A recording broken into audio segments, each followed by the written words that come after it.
அண்ணாவும் முதலமைச்சராக வந்தாரே, சாதியை ஒழிப்போம், தீண்டாமையை ஒழிப்போம், ஆலய பிரவேசம் செய்வோம் என்று அறிஞர் அண்ணா பேசினாரே, சாதியை ஒழித்தாரா? அவர் முதலமைச்சராக வந்தபொழுது, முதலமைச்சராக வந்தவுடன் என்ன செய்தார்? அவருடைய அமைச்சரவையில் ஒரே ஒரு அமைச்சர் தான் கோவிந்தசாமி படையாட்சி மட்டும்தான் வன்னியர். மீதி உள்ள அத்தனை அமைச்சர்களும் முதலியார்கள் தான் இருந்தார்கள். அது எதை காட்டுகிறது? அண்ணாதுரையின் சாதி வெறியை காட்டவில்லையா? சிகப்பு எம்ஜிஆர் ஒரு பையனை கொண்டு வந்தோம், ஒரு மலையாளத்தான. அவன் என்ன செஞ்சான்? அடுத்தது ஒரு கருப்பு எம்ஜிஆர் ஒரு தெலுங்கனை போய் கொண்டு வரமே, அவன் என்ன செய்ய போறான்? நான் கேட்கிறேன், அவனுக்கும் உனக்கு என்ன சம்பந்தம்? நம்ம குல தெய்வம் என்ன? முனியேஸ்வரன், வீரனாரு, ஐயனாரு, மாரியாத்தா, காளியாத்தான் சொல்றோம். விஜயகாந்தோட குல தெய்வம் என்ன? ஜக்கம்மா. ஜக்கம்மாவை யாரா கும்பிடுறீங்களா? ஜக்கம்மாவுக்கு நமக்கு என்ன சம்பந்தம்? அதை யாரு கும்பிடுவா? நல்ல காலம் பிறக்குது, நல்ல காலம் பிறக்குது, நல்ல காலம் பிறக்குதுன்னு சொல்லுவாங்க பார். விடிய காலம் நம்ம வீட்டுல வந்து குடுகுடுப்புக்காரன் மானக்கேடால கோடம்பாக்கத்துக்கு வந்த கூத்தாடி பெயரெல்லாம் அடுத்தது குடுகுடுப்புக்காரன் தான் முதலமைச்சர். நீ சொன்னா மான வெக்க ரோசம் சூடு சொரண இருக்காத மக்கள் நீ சிந்திச்சுப்பார். கலைஞர் முதலமைச்சரா வந்த உடனே என்ன சட்டம் போட்டார்னா, முதல்ல பஸ்ல பயணம் செய்யறவங்களுக்கு இலவச பாஸ். யாருக்கு? மோளம் வச்சுக்கிட்டு நாயனை வச்சுட்டு போனாதான் இலவச பாஸ். கலைஞரோட சாதி வெறியை காட்டுது பாரு. இன்னைக்கு 25 லட்சம் பேர் கலந்துருக்கோங்க.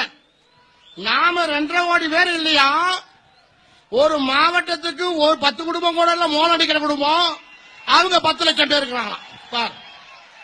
அப்ப இந்த நாட்டை மோளம் அடிக்கிறவங்க ஆட்சி செய்யலாம், மந்திரம் சொல்றவங்க ஆட்சி செய்யலாம், இவங்க எல்லாம் செய்யலாம். நமக்கு தகுதி இல்லையா? திராவிட கட்சிகள்லாம் தமிழகத்தை அப்புறப்படுத்தணும்.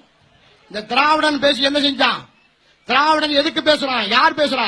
கலைஞர் கருணாநிதி பேசுறாரு, வைகோபாலசாமி நாயுடு பேசுறாரு, விஜயகாந்த் நாயுடு பேசுறாரு. இவங்க எல்லாம் யாரு? நாயுடு தெலுங்கர்கள், வேற்று மொழிக்கு சொந்தக்காரன் தான் திராவிடத்தை பற்றி பேசுறான். நீ என்ன ஜெயலலிதா உன் கட்சியில கூணி குறுகி கும்பிடு போடுறான்னு அந்த மாதிரி நினைச்சிட்டியா? எங்களையும் உன் கட்சியில இருக்கிற மந்திரிகள் தொண்டர்கள் எல்லாம் ஆம்பளை பயணம் பொட்ட பசங்க, அவன் கும்பிடு போடுவான். அவன் கும்பிடு எப்படி போடுறான்னு எதை பார்த்து கும்பிடுறானே தெரியல. ஒருத்தனும் நேரா கும்பிடல, குனிஞ்சு கீழே எதையோ பார்த்து கும்பிடுறான்.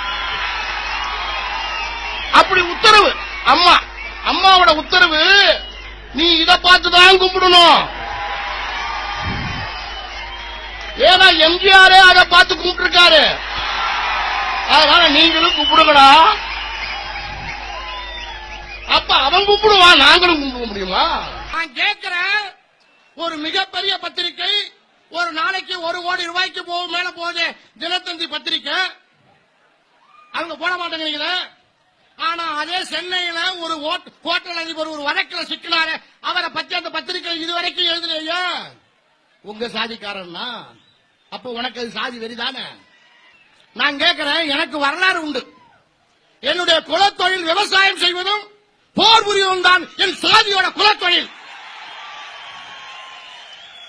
தினமலர் பாப்பான் ராமசுப்பாயிருக்கு குலத்தொழில் என்ன? குலத்தொழில் என்ன? வெள்ளக்காரனுக்கு காட்டி கொடுத்தா, கூட்டியும் கொடுத்தா, இன்னைக்கு அதிகாரத்தில் இருக்கலாம். இது ரெண்டுக்கும் செஞ்சான். இதுல ஒளிவு மறைவா?